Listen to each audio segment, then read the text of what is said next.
دوستان عزیزم سلام. با یه استوری تایم دیگه همراه شما هستیم و قراره که این داستان رو با هم بخونیم. روال به چه صورته؟ این داستان رو توی چند مرحله قراره با هم بررسیش کنیم. دفعه اول من براتون داستان رو با سرعت نسبتاً بالا میخونم. شما باید گوش بدید و ببینید چقدرش رو متوجه میشین. دفعه بعدی یکم سرعتش رو کم میکنیم و آهسته تر این داستان رو با هم میخونیم. حالا با سرعت آهسته تر بگیم که چقدرش رو متوجه میشین و سری آخر داستان رو همراه ترجمه با هم پیش میبریم و بررسی میکنیم. خیلی دوست دارم که حتما به هم بگید که توی هر مرحله چقدر و چند درصدش رو متوجه شدید و سطح داستان براتون چطور بود؟ سخت بود؟ آسون بود؟ یا داستانش رو دوست داشتید یا نه؟ داستان امروزمون بر اساس یه مکالمه 2 نفره نوشته شده. خب آماده این؟ بریم که شروع کنیم. Story time. Start a new thing. A. Hey Tom, do you want to decide for this weekend? B. Yes, I want to invite some friends, but I can't select the place. A. How about the park? We can walk and talk there. B. Yes, Anna, that sounds nice. We went there last month and discussed many things. A. Yes, we talked about your plan to learn new languages. B. Yes. I study Spanish and English every day now. It's hard, but fun. A. Wow. I always wait for the right time to start a new thing, but I never start. B. By the way, do you still smoke? A. No, I stopped last year. It was difficult at first. B. Wow, you made a great decision. I'm proud of you. A. Thank you. خب داستان رو برای دفعه اول با هم خوندیم.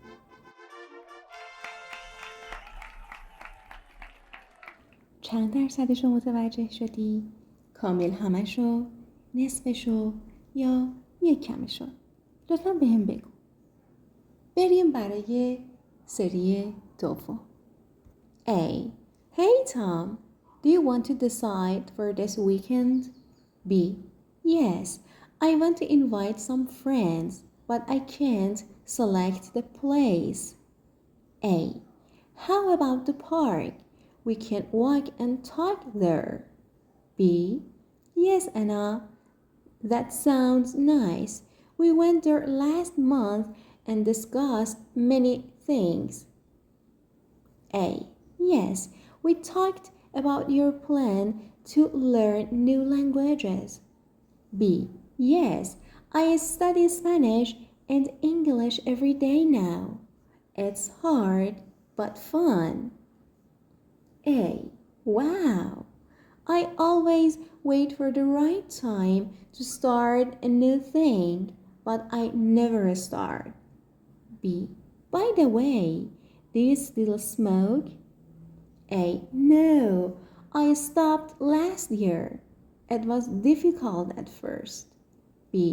Wow, you made a great decision. I am proud of you. A. Thank you. خب داستان رو با یه سرعت آهسته تر هم با هم خوندیم. حالا به من بگو با این سرعت چه مقدار از این متن رو متوجه شدی؟ از روی نوشته و داستان و متنش نه، از طریق شنیداری و لیسنینگت به هم بگو که چقدرش رو متوجه شدی. برای دور سوم و ترجمه داستان آماده هستی؟ بریم که ببینیم. Story time. Start a new thing. یه چیز جدید شروع کن. Hey Tom, do you want to decide for this weekend? سلام تام. آیا تو میخوای برای این آخر هفته تصمیم بگیری؟ B. Yes, I want to invite some friends, but I can't select the place. بله، میخوام تعدادی از دوستان رو دعوت کنم، اما نمیتونم مکان رو انتخاب کنم. A. How about the park? پارک چطوره؟ We can walk and talk there. میتونیم اونجا قدم بزنیم و صحبت کنیم. B. Yes, Anna. That sounds nice. بله آنا، به نظر خوب میاد. That sounds nice. Sounds میشه به نظر اومدن یا به نظر رسیدن.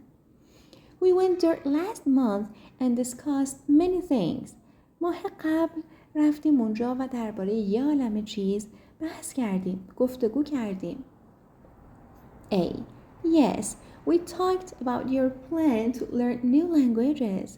بله، در رابطه با برنامه‌های شما برای یادگیری زبان‌های جدید صحبت کردیم. در واقع برنامه شما برای یادگیری زبان جدید صحبت کردیم. B. Yes, I study Spanish and English every day now. بله، الان هر روز انگلیسی و اسپانیایی میخونم یا مطالعه میکنم. It's hard but fun. سخته اما جذابه یا جالبه یا میتونیم بگیم حتی خوش میگذره. A. Wow, I always wait for the right time to start a new thing. وای، من همیشه منتظر یه زمان درستم برای شروع یه چیز جدید. But I never start. اما هیچ وقت شروع نمی کنم. B. By the way, do you still smoke? راستی. By the way, راستی. هنوز سیگار میکشی؟ A. No, I stopped last year. نه، پارسال ترک کردم. متوقفش کردم. یعنی از پارسال دیگه نمیکشم. It was difficult at first. اولش سخت بود. B. Wow, you made a great decision. تو یه تصمیم عالی گرفتی. I am proud of you. بهت افتخار میکنم. A. Thank you. متشکرم. و این هم ترجمه داستان ما. از اینکه با این استوری تایم همراه من بودین خیلی سپاسگزارم. امیدوارم که این داستان براتون مفید باشه و اگر نیاز بود دوباره برگردین و بهش گوش بدید. توی کامنت ها برای من بنویسید اگر سوالی دارید و اینکه توی هر مرحله چقدر از این داستان متوجه شدین و سختی داستان براتون چقدر بود. اگر داستان رو دوست داشتی برای دوستاتم این داستان رو ارسال کن و توی استوری تایم بعدی هم همراه من باش. Let's talk English together with English time.